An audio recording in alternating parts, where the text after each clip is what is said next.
again from Fired Up. I'm your host for the show, Bob Irwin. We're broadcasting from the regional studios here in Las Vegas, Nevada.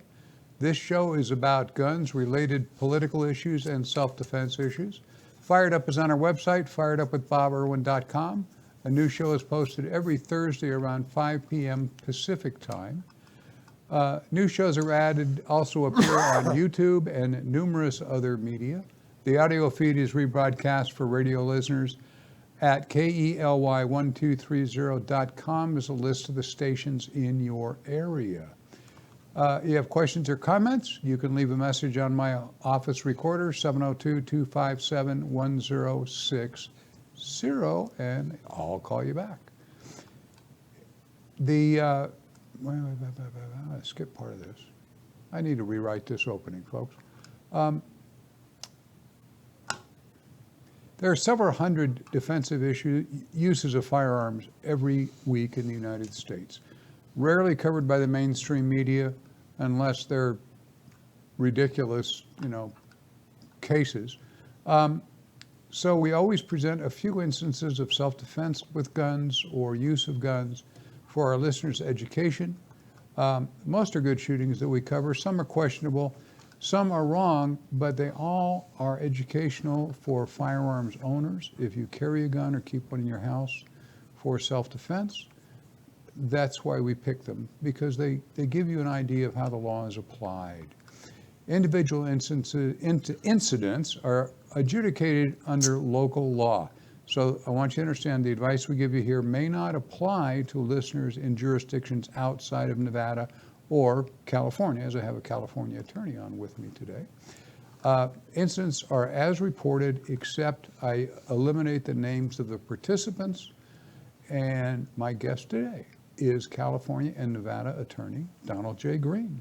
Welcome back again, Don. Again, thank you, Bob.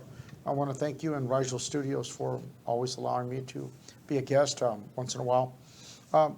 For your listeners who haven't heard about me, or your viewers who haven't seen me, my name is Don Green, and I'm a lawyer in California and Nevada. The emphasis of our practice for this program, and the emphasis of my practice in general, deals with firearms, and that is people who have problems getting firearms, people who have firearms and have questions about pending litigation, pending legislation of how it might affect them, whether it's magazines, whether it's the capacity of the particular rifle, whether it's the nature of the action, semi-automatic, automatic, single shot, flintlock, muzzle loader, and whether or not these are legal under certain circumstances. We deal with the Bureau of Alcohol, Tobacco, and Firearms, and we deal with the Las Vegas Metropolitan Police Concealed Firearms section, as we deal with the local courts concerning firearms litigation. Just last week in Nevada, we had the near end of one of the most significant legislative sessions in the history of Nevada since Nevada became a state on October 31st, 1864. And most of these deal with firearms. There was the bump stock, the red flag laws, and and storage laws concerning firearms. We discussed that on the previous program. So if they need to call me, they can call me directly on my cellular at area code 702-409-8239. Thanks, Bob. Okay. This first story today comes from Chicago, one of my favorite places for gun laws. Fox 32 and the Sun-Times in Chicago reported on 5/21/19, back in May, in Chicago, officers were called at 1 in the afternoon for a report of gunfire in the 7,000 block of South Triff Avenue in the Scottsdale neighborhood, which is on the southwest side of Chicago. A man told officers that he was charged at by a pit bull dog and shot it twice in self-defense. The police called animal control, which treated the stray dog for graze wounds and swelling. The dog is expected to live, and the animal control is working to reunite the dog with its owner. Police say the man who shot the dog was not charged because he had a valid firearm and a concealed carry card. This just struck me not so much over the dog issue, but over the issue of the firearm card and carry permit. The police are saying the shooter was not charged because he had valid permits. How about he wasn't charged because it was valid self-defense, no one was accidentally hit, and it was a good shoot? But if he didn't have the firearms card, that's what they're concerned about? This is clearly a valid shooting by any standard anywhere except maybe New York City or San Francisco or other friends of anti-self-defense administrations. I'm not up on Chicago law other than what I read in the papers. I haven't lived there or gone there. Don, I'm going to leave it to you to comment on this. All right, as a follow-up, last weekend, that is the weekend of June 1st and June 2nd, 2019, there were 52 firearm shootings in Chicago and 10 deaths. You didn't hear about that on MSNBC, CNN, ABC, CBS, or NBC. But you can check it out. Those are from the police blogs. 52 shootings in Chicago last week and 10 deaths. Now, in this case, we don't have the owner of the pit bull, but do you need the owner of a pit bull to be present when your life is in danger or great bodily death or a great bodily harm? The answer is you can shoot the dog if the dog's attacking you. A pit bull is a dangerous weapon. A pit bull is a dangerous animal. Regardless of all these, activists in California and New York and wherever else that might say, well, poor little dog. Well, that poor little dog will catch onto will snap onto your leg. You'll never get it off. Now, if this was a fluffy little, tiny little poodle, just this yipping puff of fluff, that's different. But still, that dog can bite you and cause great bodily injury. So that man was right to shoot. And here's a point from Nevada. We have a case where a man was walking his dogs, and they walked by a senior citizen, and they barked at the senior, and although they were on the leash, and they were barking and growling, and the senior drew his weapon and pointed it at a 45-degree angle. The dog owner, rushed across the street and left. The senior put the weapon back in his holster, and what did he do? He went home. What didn't he do? He didn't call 911. I've been a lawyer for 36 years. Bob has been an expert for 40, 50 years. He's taught tens of thousands of people. And one of the primary things is, if you are not in a organized event, such as a gun show, a range, your practice at target shooting or whatever, if that weapon leaves your holster in public, you need to call 911 immediately. Tell the people the circumstances, because if you don't, the little old lady pushing her groceries at Walmart is going to see you in the parking lot, and she's going to say there's a man with a gun in the parking lot, and that's all the police are going to hear. And you're going to be cited for being felony stupid. And if you point the weapon at somebody and you don't call the police to say, I'm the good guy, you could very well be charged with assault with a deadly weapon, which is exactly what happened with one of my clients who did not call the police, but the victim did. Yep. The first guy to call 911 generally has a leg up. Obviously, that doesn't go for very long. When they do the investigation and find out he's a 17-time felon, they may look at it differently. But always, if you know the police are responding, call them. Picking on Chicago, this is also from the Chicago Sun-Times. This was on June 3rd. It's about a week and a half ago now. The reporter was Luke Wilzitz. A 20-year-old man was, let me get my monitor here, a 20-year-old man was trying to help his girlfriend, age 19, to get back into her house at 8:41 in the morning in the 8900 block of South Low after she locked her keys inside. She told investigators she had tried ringing the doorbell, but no one answered. Apparently there were roommates there. According to Chicago police, while the 20-year-old man was trying to climb in through a window, a 34-year-old woman inside the house shot him, apparently thinking he was an intruder, a home invader. The 34-year-old woman, who has a concealed carry permit, quickly called 911 to report the shooting. The 20-year-old man fled the scene, but later showed up with gunshot wounds to his left shoulder and left knee at the Little Company of Mary Hospital, odd name, in Evergreen Park. He was transferred to Christ Medical Oak Lawn, where his condition was stabilized. Area South detectives questioned the man and the woman who shot him, but no charges were filed, at least as of yet. Again, we're dealing with reports that happened 3 or 4 days before we do the show. Often there won't be a police or an attorney already involved in the case talking. In this case, presumably as a concealed weapon permit holder, the shooter had some training. I doubt you can get one of those in Chicago without some. That's right. They have to. Very strict. I'm surprised they don't have a 500-hour training course there. Perhaps their training didn't include the use of verbal warnings. Fortunately, this home invader will survive his wounds. Just ridiculous. Mr. Green. Yeah, Bob, let's reverse the roles here.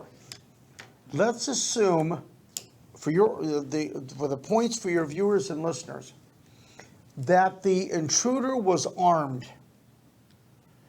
And although he didn't use the firearm in anger, let's suppose that the homeowner, or excuse me, that one of the residents in this building, this tenement house, saw the weapon, and let's say that while in the act of going through the window, the intruder, in reaching for his leg, crosses the firearm in the holster, giving the impression to the lady that he's going to use that. We have to focus on her state of mind at that time. The police are going to turn it around and focus it on what was going on with the intruder. So you have to think straight. And she did 2 things right. 1, she had her permit.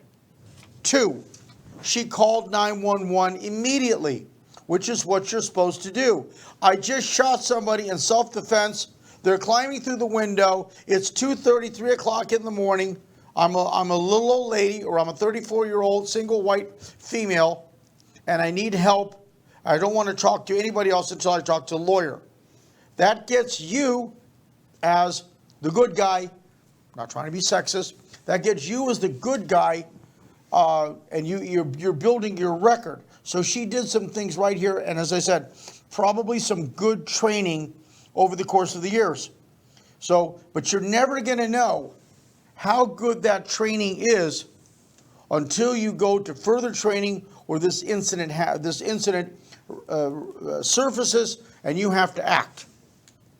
Yep, I just got to go back to the verbal warnings.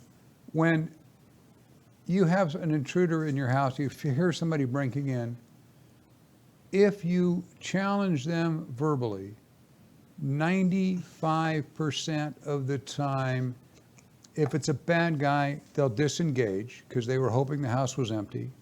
If it's a good guy, he'll say, wait, it's me, I'm Fred next door, your trash can's on fire up against your house. Mm-hmm. Or it's some drunk going, that doesn't sound like my wife's voice, 95% of the time, the verbal warning stops the event right there, and you'll never make it to this show.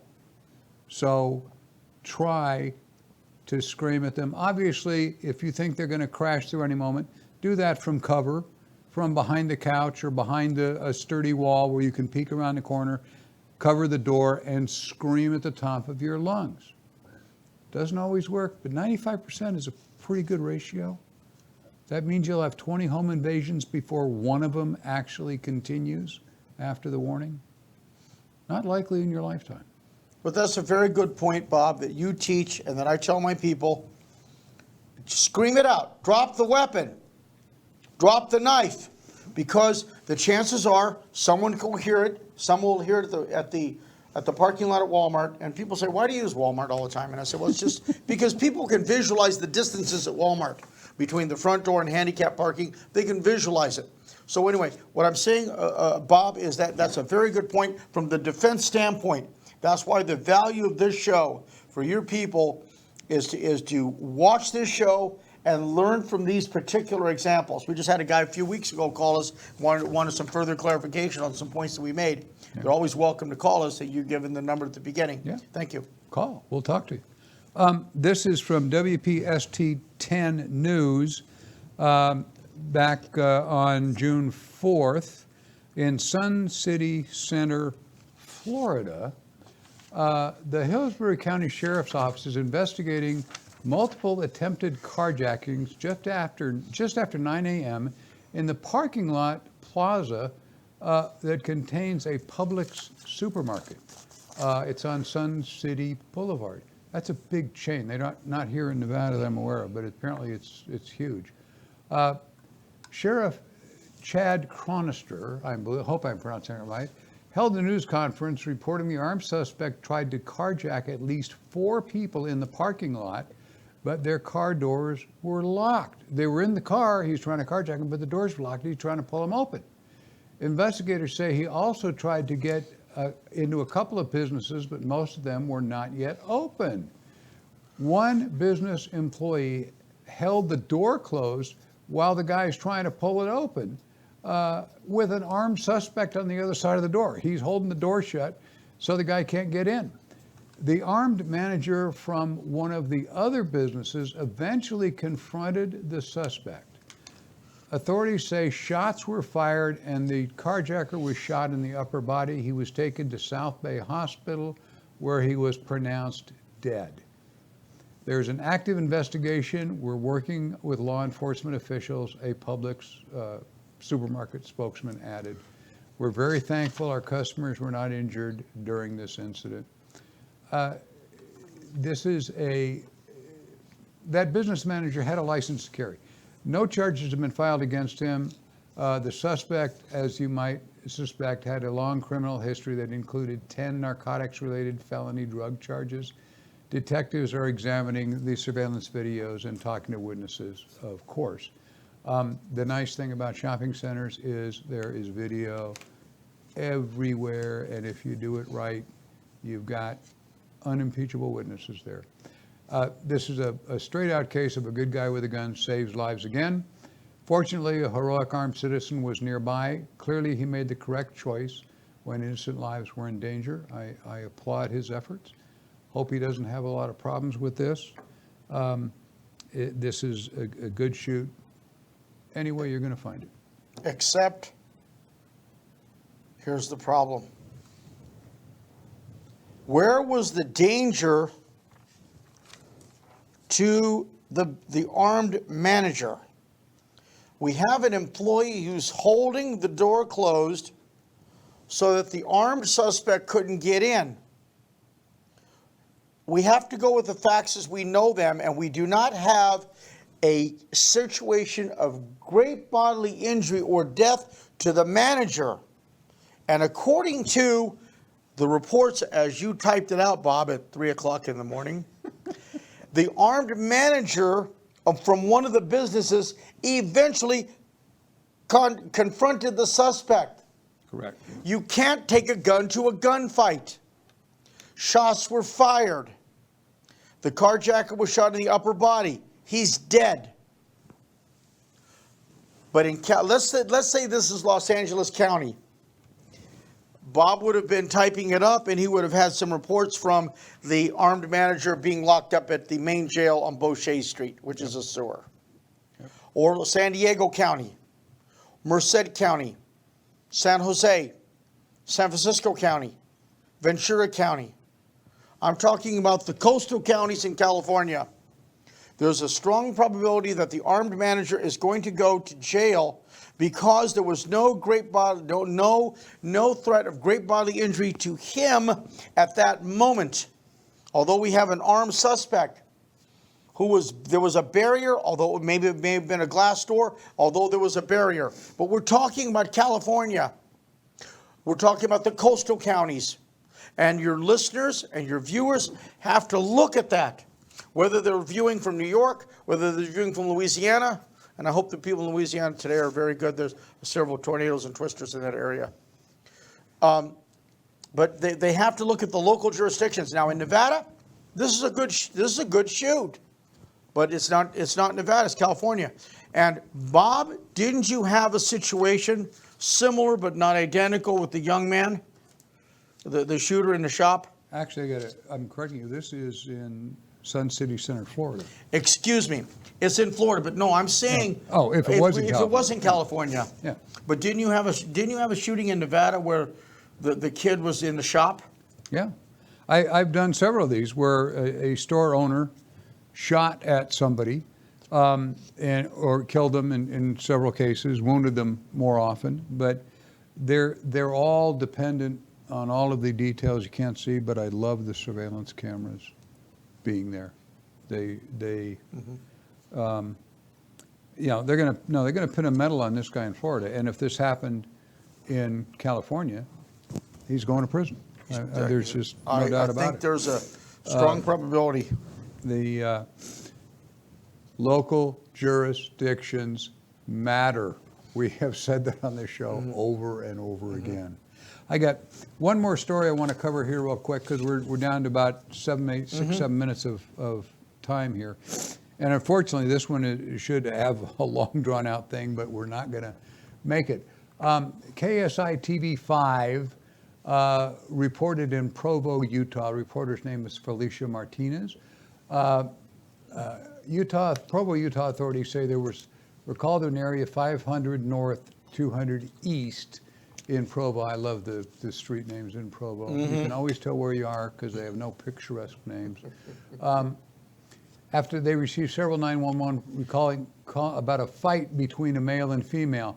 However, before they arrived, a passerby pulled over and tried to stop the 26-year-old male who was physically fighting with an 18-year-old female. Arriving officers found the 26-year-old had been shot twice. Investigators believe he and the 18-year-old female were physically fighting in a driveway when a passerby stopped to intervene in the fight. Provo police spokesman, her name is Sergeant Nisha King, said they were on the ground fighting. I mean, physically, you can see from the scene, there was definitely a traumatic scene. He, the shooter, gave some verbal commands, but the aggressive 26-year-old was not responsive. And at that point, the weapon was produced. The 26-year-old later died at the hospital. The woman was treated for minor injuries and was later released. The Utah County Attorney's Office will decide if charges should be filed against the shooter. This is a really difficult incident. The case obviously depends on what the real motives were for the fight and whether the young woman was in actual serious danger. This guy, the shooter, in my opinion, is now going to be dependent on her saying, yeah, my life was in danger and I was going to die and da-da-da-da-da. But she had only had minor injuries and this guy's dead. Which side of this case do you want to be on, Mr. Attorney? In California, the passerby is going to go to jail, charged with first-degree murder, discharge of a firearm in a residential area or in a business area where there's people in businesses, discharge of a firearm which could injure more than one person, all felonies. Why? Where is the danger to him for the issue of self-defense, whether you're in Nevada, or whether you're in Utah, whether you're in California? In California and Nevada, the self-defense is against you or your family. If the girl in the driveway and you're pulling up to your daughter's house is getting beat up under the circumstances, you are there to protect your child. You're there to protect your niece. But someone who's there, the best thing to do, as Bob and I teach all the time, step back, call 911. There's a man beating a woman in the driveway on the area of 500 North, 200 East, wherever it is in Provo. That's the best thing to do. Do not get involved, because he is going to have more problems, because not only has he got a criminal case, he's got a potential civil case for which the standard of proof is lower. It's only 51%, as opposed to beyond a reasonable doubt at a criminal trial. Again, it depends on where he is, and is this girl going to go to bat for him? Or she's going to say, oh no, he killed my boyfriend. He beats me up all the time and it was just a friendly fight. That is possible. Exactly. You know, now he's dead. She feels terrible, probably. We don't know. But she says, we have rough sex. I mean, it's part of our relationship. Sometimes I beat him up. You know, who knows what she's going to say? But this guy's life depends on what she says, because he intervened where he didn't know what was going on. Call 911, turn on your cell phone, and unless you see somebody dying, wait for the cops. Easy one. We're there. You can find our recent shows at firedupwithboberwin.com. Older shows are being added to that website all the time. Check it out. Our commercials, which we didn't run any today, keep us on the air. Capitalism wins every time. We do have a commercial at firedupwithboberwinstore.com. We have logo merchandise, hats and T-shirts and things that we're selling to help pay for all the expenses of you listening to all this free advice. And remember, we're on the air on radio at Nevada Talk Network on Saturdays at around noon. Thank you all for supporting Fired Up, and have a great day. Thanks for watching. Thank you again, Bob.